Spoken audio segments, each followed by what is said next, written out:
ఆనాడు ఉన్నటువంటి పసుపు ఇంపోర్ట్తో చూసుకుంటే పసుపు దిగుమతులు ఈ దేశంలోకి చూసుకుంటే ఇవాళ కంపేర్ చేసుకుంటే డబుల్ అయిన ఇంపోర్ట్స్. నిజంగానే పసుపు పట్ల శ్రద్ధ ఉన్న ప్రభుత్వం అయితే ఇంపోర్ట్స్ని కంట్రోల్ చేయాలని 10 ఏళ్ల నుంచి మేము మొత్తుకుంటా ఉంటే ఏనాడు కూడా దాని మీద దృష్టి పెట్టలేదు. దిగుమతులు అంటే వేరే దేశాల నుంచి మనకు చేసుకునేటటువంటి దిగుమతులు వాటి మీద శ్రద్ధ పెట్టలేదు. 2014లో 8 లక్షల క్వింటాలు ఉంటే ఇప్పుడు దాదాపుగా డబుల్ అయినటువంటి పరిస్థితి దిగుమతులది ఉన్నది. ఆ నంబర్స్ అన్ని కూడా మీకు నేను షేర్ చేయడం జరుగుతుంది.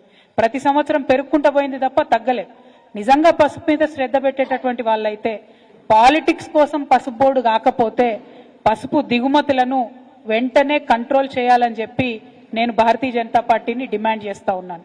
రెండవది, మీరు నిజంగానే పాలిటిక్స్ కోసం ఏదో కంటి తుడుపుగా పసుపు బోర్డు ఏర్పాటు చేసిన వాళ్ళు కాకపోతే పసుపు బోర్డుతో పాటు ఇమీడియట్గా పసుపుకు మద్దతు ధర 15,000 రూపాయలు ఇవ్వాలని చెప్పి కూడా నేను డిమాండ్ చేస్తా ఉన్నాను.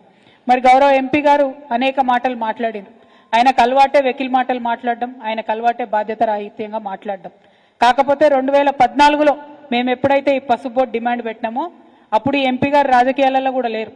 ఆనాడు కాంగ్రెస్ పార్టీలో ఉన్న వారి తండ్రి వెనుక ఉన్నటువంటి బిడ్డగా ఉన్నాడే తప్పితే ఆయన రాజకీయాలలో కూడా లేరు. 2019లో పోటీ చేసినప్పుడు బాండ్ పేపర్ రాసిచ్చి 5 రోజులలో పసుపు బోర్డు తీసుకొస్తామని చెప్పిండ్రు. ఆ తర్వాత ఏం చేసిండ్రు, పసుపు బోర్డు కాదు స్పైసెస్ బోర్డే చాలా బాగుంటుంది అని చెప్పడం జరిగింది. మరి ఈ స్పైసెస్ బోర్డు కూడా ఈ ఎంపీ గారు తీసుకొచ్చిండ్రా? తీసుకురాలే.